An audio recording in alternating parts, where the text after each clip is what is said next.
Clip it. Clip it. Me just talking to myself like an absolute idiot. Clip it. Somebody clip it.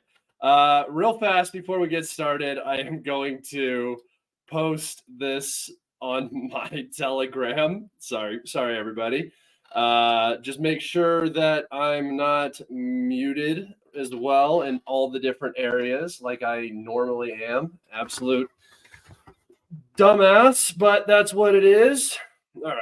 Let me post this up real fast. Sorry, guys. I ran into an internet issue. I reset my internet probably 6 times. I think there was just a local outage, but I was trying to get it to work. All right. There we go. All right. All right. Let's get into it. How's everybody doing today? We got so much to talk about. I had a very busy weekend, so I wasn't here all weekend. Didn't get to do a live stream. Did post a video. Wanted to do more, but I just didn't have time. So let's get right into it with the map. Obviously, Ukraine, you guys are familiar. I'm going to get rid of some of these geolocations just so you guys don't have to look at all the dots. I was doing stuff. Sorry, guys. All right.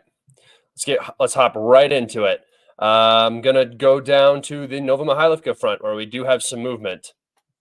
All right. And here in Mykhailivka, the Russians have pushed up through the center of town. This is the strongest point that the Ukrainians currently have in the town is this northern section. The southern section is primarily gray zone. This is the primary supply route into the town for what is left for the Ukrainians. The situation is extremely difficult here. It is likely that this sort of warehouse area has fallen to the Russians up in the north, as well as this field right here. However, I just don't have geolocation for that.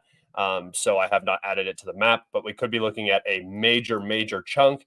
Add on to that some progress south of Pavyeta and just north of Mykhailivka. The situation on this front is starting to become much more difficult for the Ukrainians. Eventually, there will be progress in this area. And once the progress is made here, that's when you'll start to see a lot more movement in the southern Mykhailivka area. Remember, this is the area of the front I told you guys to specifically watch. Everything from Pokrovsk south right here is what I think the Russians are going to, where they are going to apply the most pressure to the Ukrainian forces. So be on the lookout here. Real quick, over here in Verbove, on the Verbove sector of the front, the Russians have claimed that they have moved 2 kilometers. They moved the front 2 kilometers up and then just north of Verbove. So I don't know if that means over here, where that means, but something like this, you guys can imagine. Again, I don't know which direction and where this advance came from, but they are saying around 2 kilometer advance. So that's pretty dramatic, and it could be one of the finishing advances before Robotny falls to the Russians. So again, positional battles here, mostly our FPV and artillery duels with occasional Russian advances when the Ukrainians eventually get pushed out. All right. Come over here to the Peroskokivka, or I'm sorry, Pervomaisky area. Let's come over here. And remember, guys, if you have questions, you can always ask super thanks, or donate super thanks, and those questions will get answered instantly. I also do a Q&A at the end. So if you guys are interested in that, that is a way that you can communicate to me while I'm actually talking about the topics that I have to talk about. All right, here in Pervomysky, the Ukrainians have recaptured this gas station area and pushed the Russians back to this side of the dam. This is a very important area for the Ukrainians to control. Obviously, you can tell what it does to the southern part of Pervomysky. The Russians actually made some pretty significant advances off of this sort of distraction, but the Ukrainians did force the Russians out, which is a win for the Ukrainians in this region. However, they're losing a lot of territory just to the north, up here around Tenenki. Hey, stop that. Stop. My dog's just sitting here whining at me. Up here, just north, the Russians have advanced through these fields, north of Vadiana, and just south of Tenenke. Hey, you better stop or you're going to get put out of the room. It's a privilege. Guys, you don't understand. It's a privilege to have these dogs, to let these dogs in here. Okay, just a second.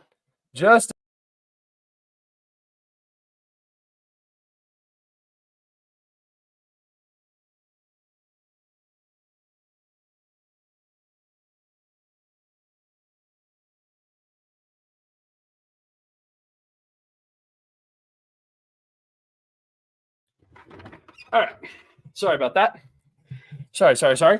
My dog being annoying. I couldn't concentrate, guys. I couldn't concentrate. I have a dog who is a particularly big whiny baby, and he just cries and bitches and moans. So, all right, back into what we were doing. Just south of Tenenki here, the Russians have made some pretty significant advances through these fields. Again, I told you once Orlivka and Tenenki falls, these areas to the north and south of Umansk are going to become much more difficult to hold. I got a question here. Was there a link to Ukraine? I will talk about this in a second. I'm not going to throw a lot of my opinion into the terrorist attack because, again, I don't have all the information, but I will talk about it. All right. Got a little out of breath. I was running around. Okay. Just east of Synkivka, the Russians have advanced through these fields. With the fall of Orlivka, it's very difficult for the Ukrainians to hold this across this little water boundary right here. It's just not easy to keep positions supplied, so the Russians have advanced. It does appear that the Ukrainians are still holding positions on this bank, but in totality, this will likely be captured in the coming days. Same with Simkivka. It's being pressured extremely hard from the south and from the north. So Simkivka is also likely to fall in the next week or two. Up here north of Berdichi, the Russians have made a significant advance, cutting off one of the supply routes into the town.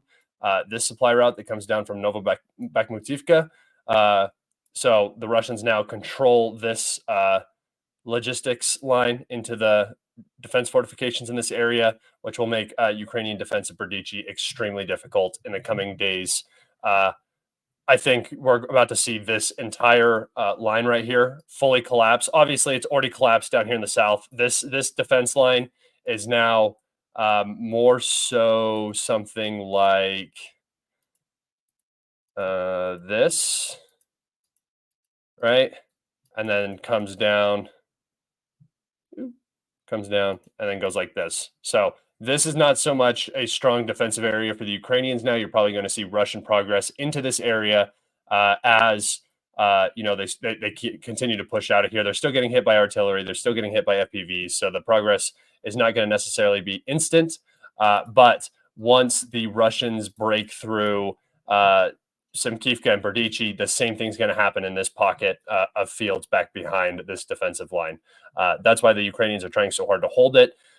They do not have another strong defensive line set up. At least they didn't at the time of the collapse of Avdiivka. They might have so now. I do not know. Let's see.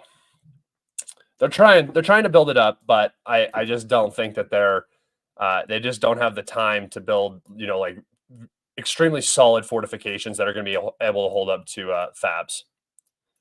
All right. Coming up here to Ivanivsky, we have some serious advances. I don't know if I talked about this in my last live stream, but the entirety of Ivanivsky has been reported captured, as well as the heights up here. I believe in my last update, the heights had been captured, and I said it basically spells the end for Ivanivsky. As you can see, that was correct. The Ukrainians, some of the pro-Ukrainian sources that don't ever admit that they have left an area until like a week after, still say that there's some fighting going on. I don't know what exactly they consider Ivanivsky. You know, if there's like, sometimes if there's like a single house out by itself that the Ukrainians are still in, like they'll be in this, they'll still control this, and they'll say that they are still in Ivanivsky. That's that, they always do that kind of stuff. So when you're reading Ukrainian sources right now, understand that Ivanivsky is under the control of the of Russian forces. They also control this very, very important fortification on this hill. It's going to make pushing down this T0504 a little bit easier, as well as pushing into this southern Kleshchivka area. This area is probably going to be the next focus of the Russians. And if you kind of look at the entire front now, you can see that it's gone from the Russians pushing out of Bakhmut, because remember, they had a lot of this was cut away, right, by the Ukrainian summer offensive that pushed the Russians back out. Same down here. Now you can start to see that the Russians have made enough progress that they're beginning to form new cauldrons as they're pushing. And you can see how the Battle of Chasiv Yar is looking like it's going to start lining up. And I'm actually going to take us over to the topographical map real fast to show you guys what I think is going to happen in the next in the battle for Chasiv Yar. All right. Okay. So here's Ivanivsky. And you can see the areas where the Russians are pushing in currently. So let's see. Is this better? Yeah, this is better. So the Russians are currently pushing into Bogdanivka. Oh, I forgot to mention, there are rumors that the Ukrainians have retreated from Bogdanivka. It's not confirmed yet. And there are some Russian sources saying that the Ukrainians are counterattacking very, very hard after the retreat, trying to recapture lost positions. So this is sort of just a wait and see on this. But you can see the Russian plan. Capture Bogdanivka, right? Which they did by capturing this high ground along this railroad. And then push in to the north of the town, grabbing this industrial high ground over here. Push in from Ivanivsky here along, like just south of Bogdanivka, along this high ground. If you guys subscribe to me on my Twitter, you'll know that this is called the Crow's Nest. I talked about this in my Chasiv Yar, the Battle for Chasiv Yar post. It's separated by the canal from Chasiv Yar itself, and will likely be the first battle in the Battle of Chasiv Yar. This will be the first locale for that, because the Russians are already about a kilometer, less than a kilometer away from this area. So they're already in almost in rifle range of Chasiv Yar. And then down here, as the Russians push out from Ivanivsky and to capture this whole high ground on this side of the canal, once they make it to the western half of the canal, they're going to likely go for these southern industrial hills as well. And then once they have the northern and southern industrial hills, then the battle for Chasiv Yar will begin in earnest. I believe you're gonna kind of see some separate battles. You're gonna see the battle for the Crow's Nest here. You're gonna see the battle for these heights, and then you're gonna see the battle for these heights, and then the battle for Chasiv Yar. That's how I think the Russians are gonna do it. They tend to just follow the high ground. So, yeah. I don't think it's going to be another, like, again, you're not going to see some rapid advance surrounding Chasiv Yar, cutting off the enemy. You're going to see another battle that's just a grind. They're going to force the Ukrainians to bring reserves into this area and fight. And once that happens, they just begin attriting, and the Ukrainians cannot afford to fight that sort of war. That's why you're seeing them go into Belgorod. That's why you're seeing them attack Crimea, the Black Sea Fleet, focusing on other targets. Anything to distract away from the battlefield losses that they're taking. because they are significant. They are losing some pretty significant areas, and it's just not being talked about really.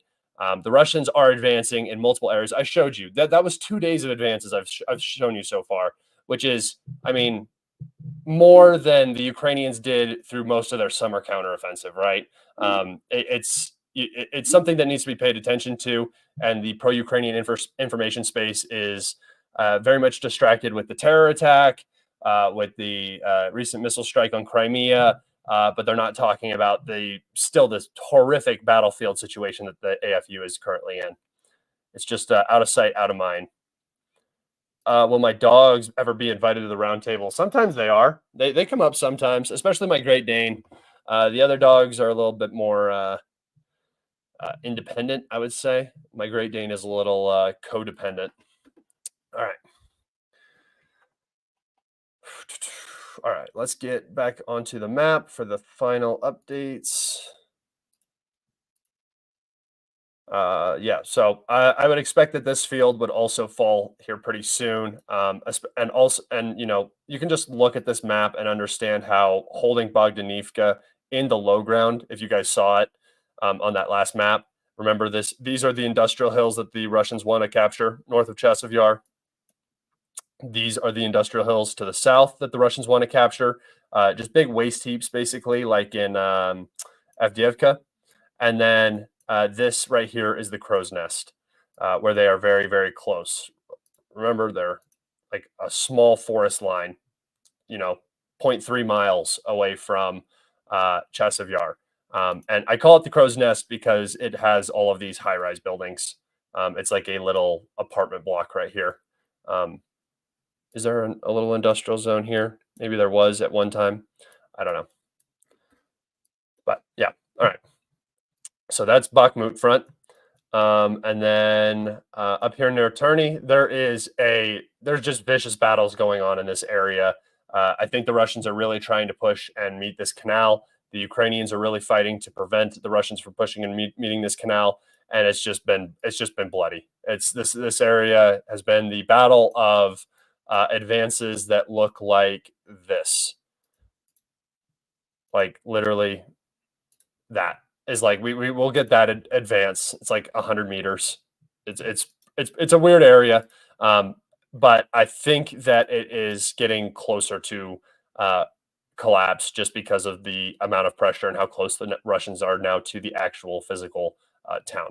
But a little bit more progress in that section, and we'll see if it develops into anything.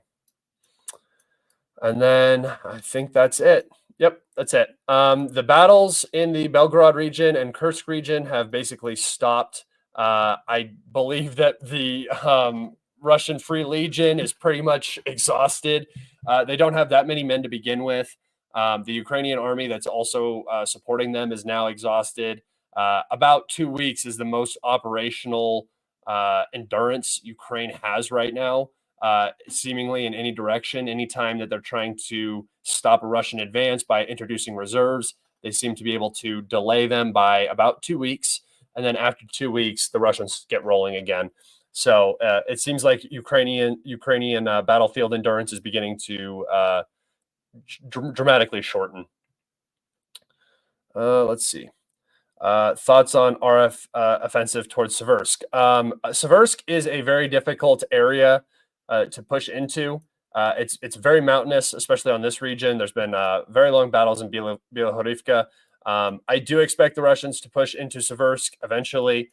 Again, this is one of the areas that I believe will just end up getting neglected eventually, as the Ukrainians are trying to put out fires in Chasiv Yar and down here east of or west of west of Avdiivka. Once these areas start becoming extremely difficult for the Ukrainians, that's when the Seversk salient will begin to bulge. Right now, it's just a good area to defend. The units in this area defend it very well, and the leadership in this area is very competent. So pushing for the Russians is difficult. It's costly, and again, it's more you got to think about this battle as wearing down the Ukrainians, because the Ukrainians cannot win an attrition war, right? If the Russians let this get away from themselves and turn into an asymmetrical war, it's going to be a much harder battle to win. I think that's where the Ukrainians are beginning to take this, is away from a traditional battle where you will see more Russian advances, but things like deep strikes, terror attacks, stuff like that. And I'm not talking about the theater terror attack. That is still up for much debate. I like I said, I'm not going to really give a strong opinion one way or the other on that, just because I don't know, and I really don't think it matters at all. I mean, it matters to the truth. I think the truth is important, but the truth doesn't matter to anybody who's making policy on any side of this conflict. Everybody's going to use this however they want to use it. They're going to blame whoever they want to blame. The U.S. is just going to blame ISIS, instantly, get, what would you say? Instantly absolve all guilt from Ukraine, which, how do they know that? They were saying that as the bodies were still warm, right?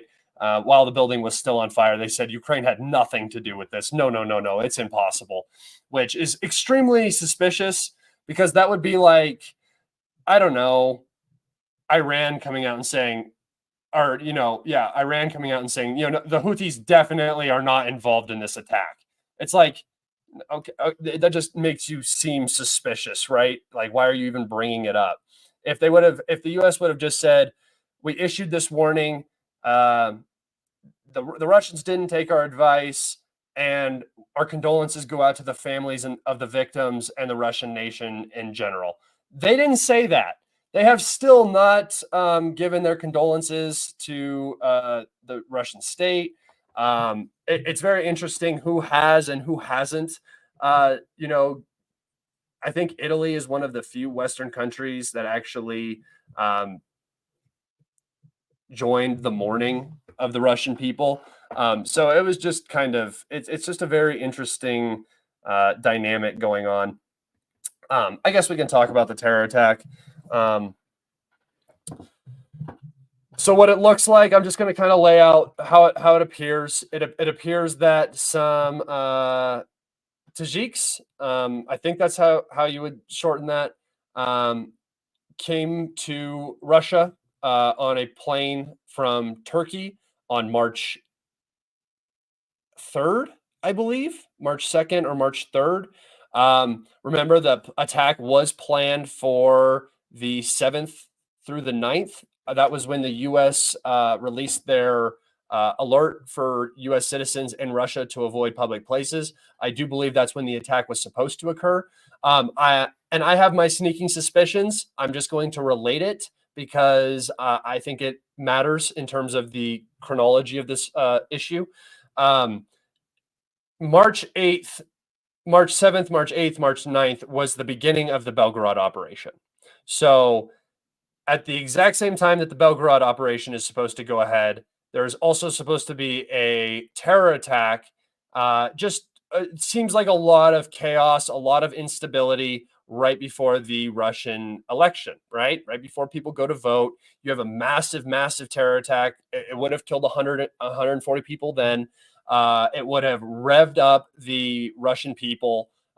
Who knows? It's a opportunity to potentially capitalize on chaos if you're going to entertain the possibility that Ukraine or the State Department had some sort of involvement in this.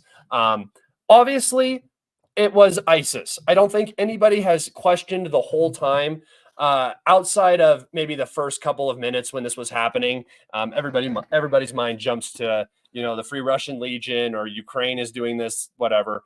But obviously, everybody's general impression is this is probably Islamic terrorism. It has the same hallmarks, right? Going in and shooting up a place. That's what I mean by that. You're either some depressed 16-year-old white kid in the United States who's going to a school and shooting it up, or you're an Islamic terrorist, right? Those are like the two people who kind of do that act.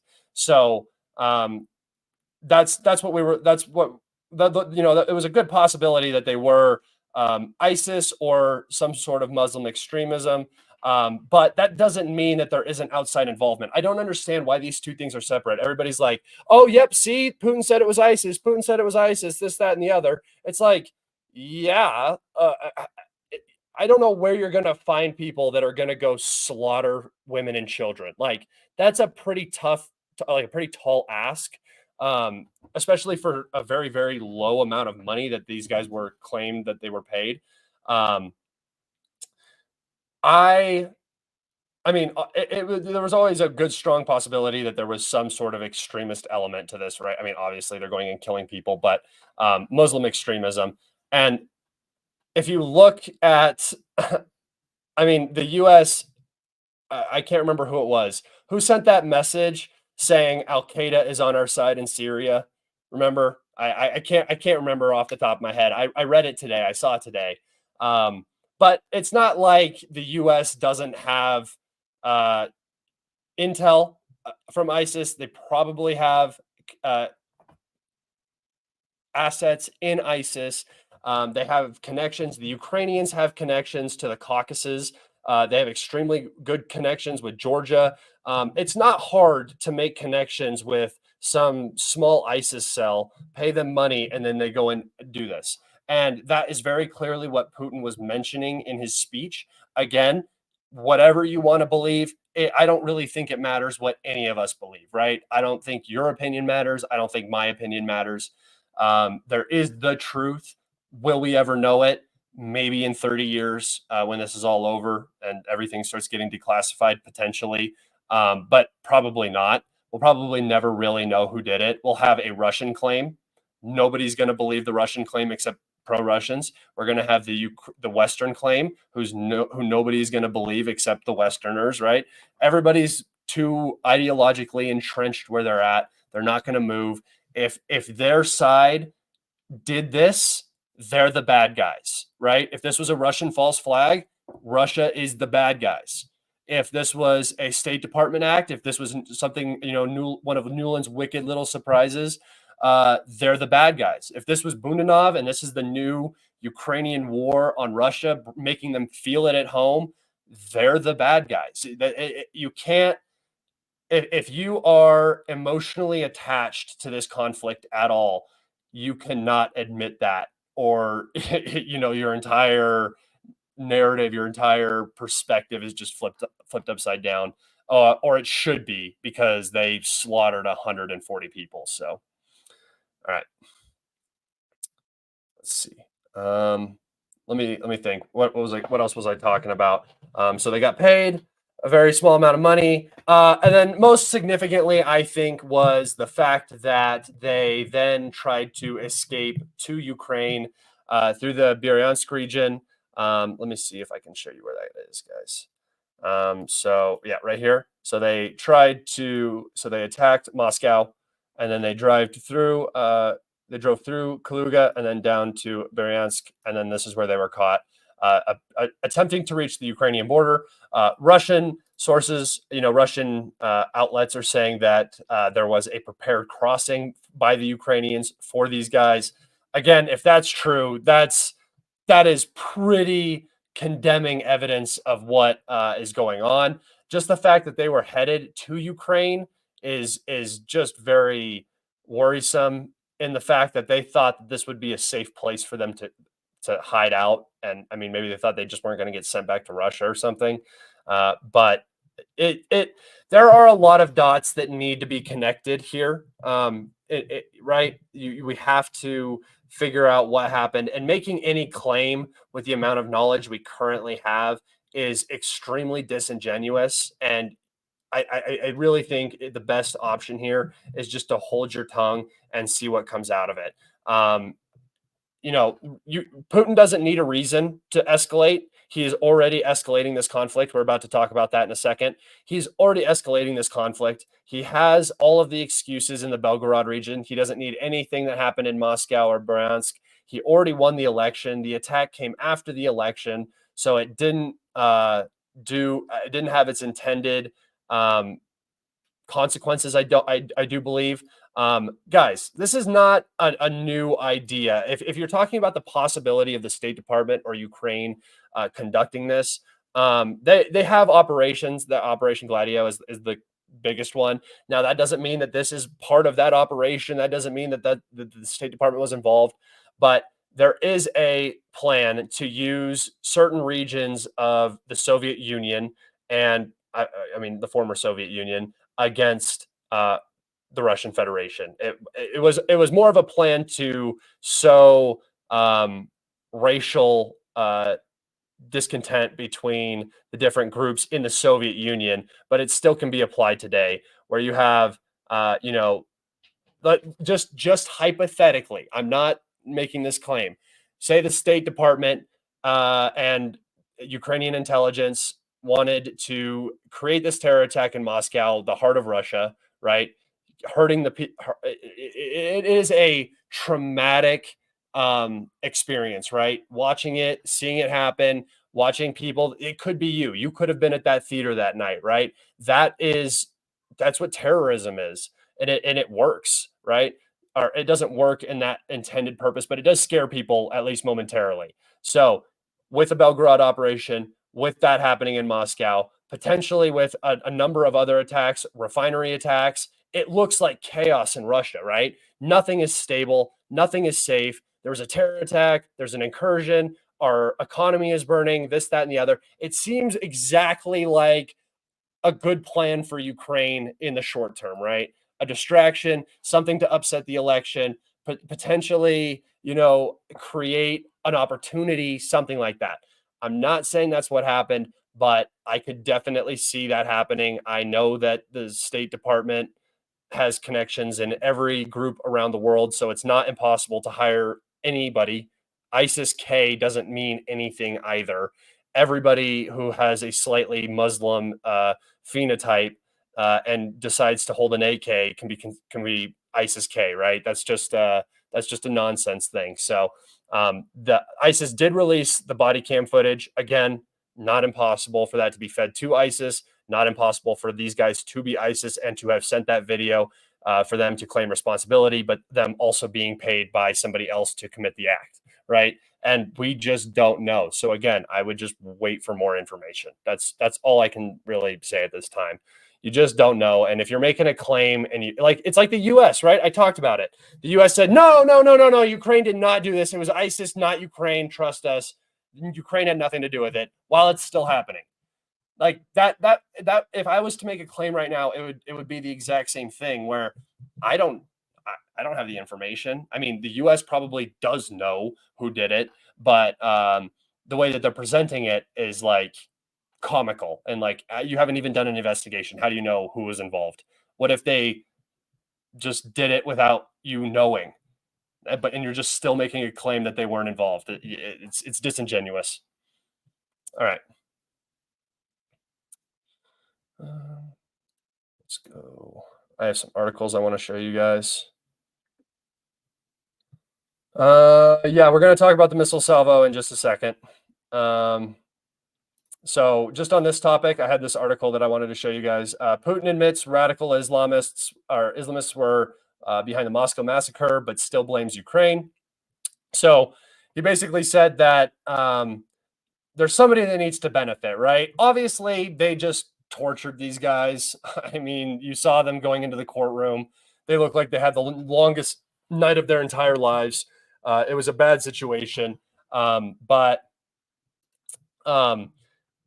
there is some, in his speech, there was some finger pointing to the West, to the Ukrainian intelligence. Like I said, everybody's just going to use this for what they want to use it for. The truth is the first casualty of war, guys. So just get used to that happening. Yes, they did look very rough. That was not a pleasant experience for them. Here we go. Wanted to talk about this because this goes hand in hand with what we're talking about. Oil prices rise after Ukraine strikes Russian refineries. Moscow orders output cuts to meet OPEC pledge. So the Ukrainians are attacking Russian energy or refineries at the same time that the Russians have announced output cuts, which is kind of comical. The Ukrainians are kind of helping Russia with their output cut. So that's funny. And the Russian oil that is selling at a premium. So again, another backfired attempt. There's a reason why the West was specifically asking Ukraine to stop. My gas prices have gone up about $1. So I don't know how you guys are doing, but coming into the summer months, it's going to get worse and worse, and that is not good for re-election. So get ready for the U.S. to get more confrontational with Ukraine in terms of the support and stuff if they continue to do things that negatively impact Biden's reelection. All right. Let's see. All right, I'll talk about this because this kind of segues nice. McCall expects Johnson to bring Ukraine aid bill to the floor after Easter. So this would be the first time that the bill is actually brought to the floor. Will it be passed? I don't know. House Foreign Affairs Committee Chair Rep Michael McCall, Republican from Texas, said that Sunday he expects Speaker Mike Johnson to bring a Ukrainian aid bill to the floor after Easter, despite the risk that it could deprive support for a vote and oust him from leadership. So again, not you can see how there's already some getting ousted from leadership because you're bringing a bill to the floor is wild, right? That's wild to claim here, and the fact that he's bringing it to the floor shows how much pressure he's under. Like I've said the entire time, I expect Ukraine aid to pass. I really hope it's not this one though, because I don't want to get stuck in a permanent extended Ukrainian aid program that's going to last years. It's going to be horrible for the U.S. It's going to be terrible. All right, but that's a way to try to get Trump to not back off support.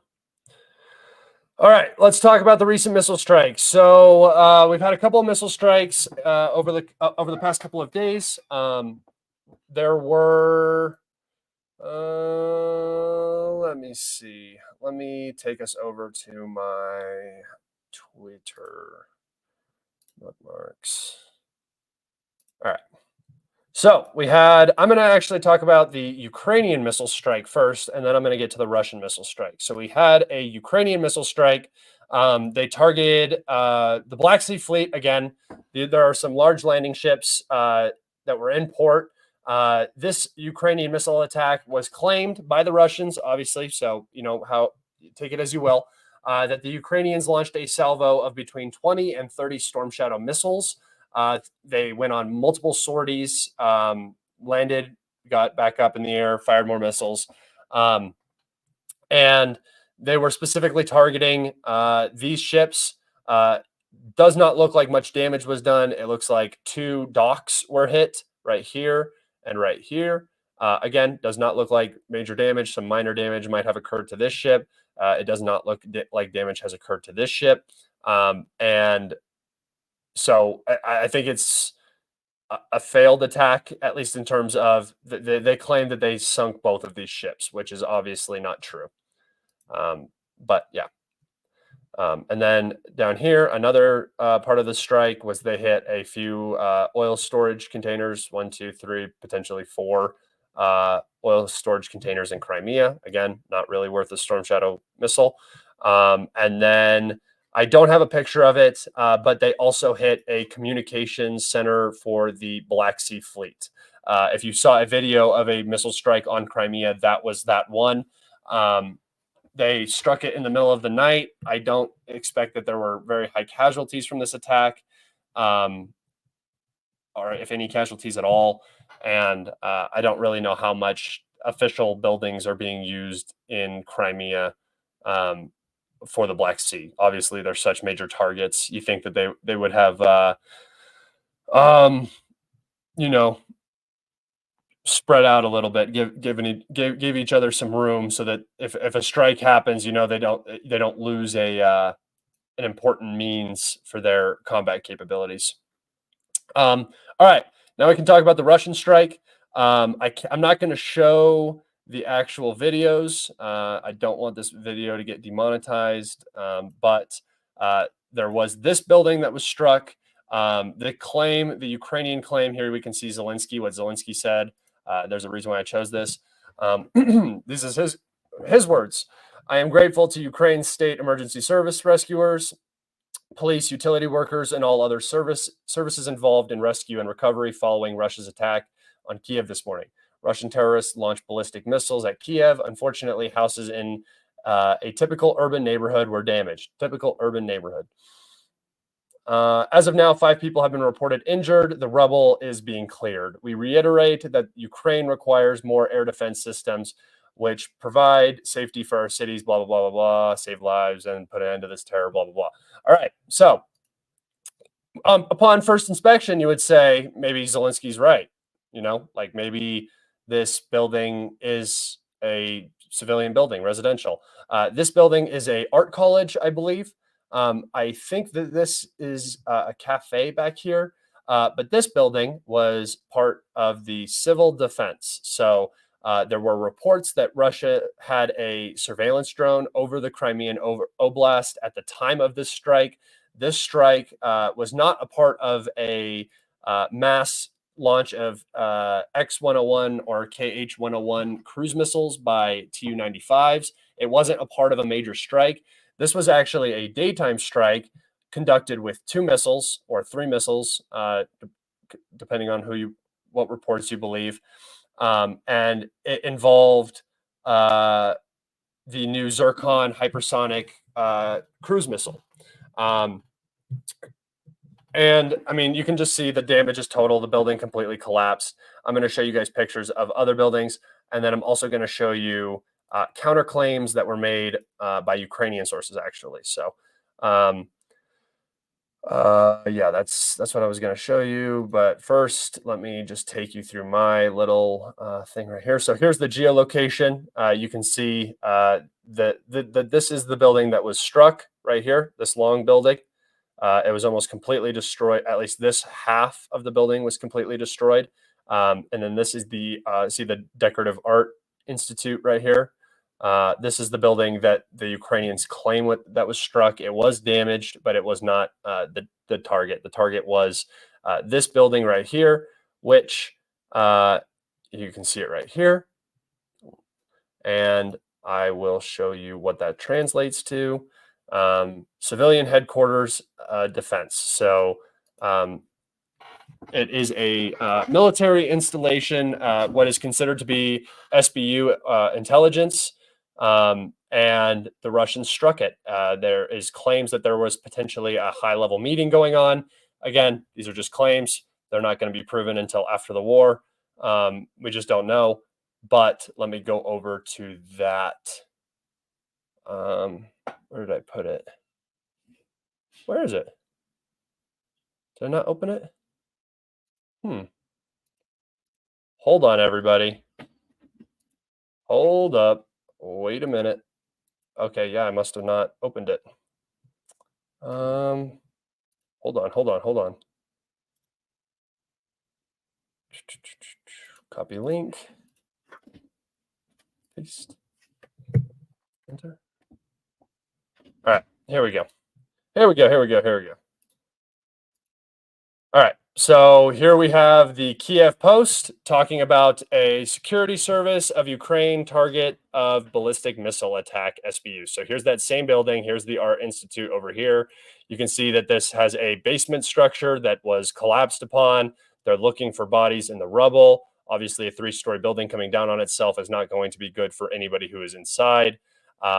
Kiev Post sources within the Security Service of Ukraine, or the SBU, have confirmed that 2 ballistic missiles were launched from the Russian-occupied Crimea towards Kiev on Monday, and they were aimed at SBU offices. Today, March 25th, Ukraine is observing the Day of the Security Services of Ukraine. According to sources from the Kiev Post, the missile was aimed at the premises where high-ranking SBU officials are located. Both missiles, according to the Ukrainian Air Force, were shot down and didn't reach the target. Multiple explosions rang out in central Kiev on Monday, March 25th. Approximately 30 seconds following the air raid, sirens kicked off in the Ukrainian capital, and officials urged residents to take shelter. So they intercepted both missiles, but yet the building that is a SBU building just happened to get hit by the falling debris. Very interesting, guys. Very interesting. In your opinion, when does this all end? 2026. I've said it. 2026 is when I think this all ends. I think that the fighting's done and the lines will stop moving permanently in the year 2026.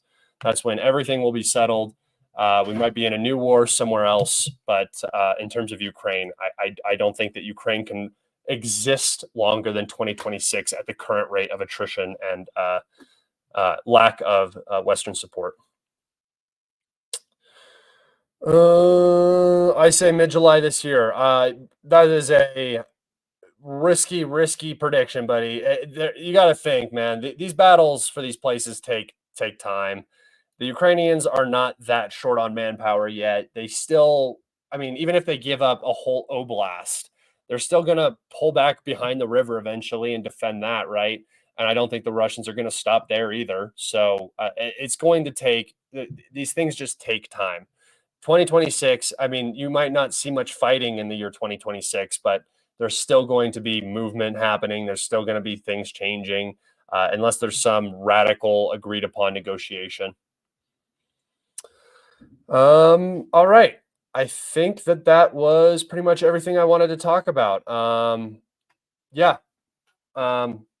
I appreciate everybody coming in and watching today. I'm sorry this one was late. I'm going to do an earlier one tomorrow. So it'll be a little bit more interesting. I expect more news tomorrow to come out too. But yeah, I appreciate everybody watching. I'll be back to my regular uploads. I'll be doing I'm going to try to do like a video or two every couple days and then daily live streams. So check into that. And this Saturday, I will be hosting a roundtable. So be on the lookout for that too. Take care, everybody. Be safe and have a great week. Happy Monday.